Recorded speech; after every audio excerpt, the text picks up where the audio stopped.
আমি তোমায় ভালোবাসি। গুরু আমার দিকে একটু নজর রাখে, আমি কিন্তু শেষ গুরু। তুই চিন্তা করিস না, তুই সফল হবি ইনশাল্লাহ।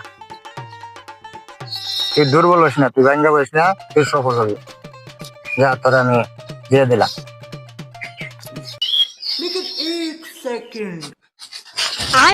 এই তুই কে রে? এই তুই আমার ধ্যান ভঙ্গ করছিস, আমি তোর অভিশাপ দিলাম, তোর ভবিষ্যৎবাণী খুব খারাপ হবো। এই তুই আমারে অভিশাপ দিলি, আমারে অভিশাপ দেখ আমি মরে যাম গা। আমি মরলে তোরেও মারবো, মাইরা হালদিম গেলাম। অভিশাপ ফিরে নি গেলাম। এই তুই ছাইরা দে, ভালো হইতেছে না কিন্তু, তুই কিন্তু ধ্বংস হয়ে যাবে গা। তুই ছাইরা দে রে। আমার অভিশাপ না ফিরে নিলে আমি তোরেও মরে আলাম। আমি অভিশাপ ফিরে নি না, আমি তোর অভিশাপ ফিরে নি না। তুই আমার ছাইরা দে, তুই আমার ধ্যান ভঙ্গ করছস। অভিশাপ না ফিরে নিলে কিন্তু যা, আমি তোর অভিশাপ ফিরে নিলাম।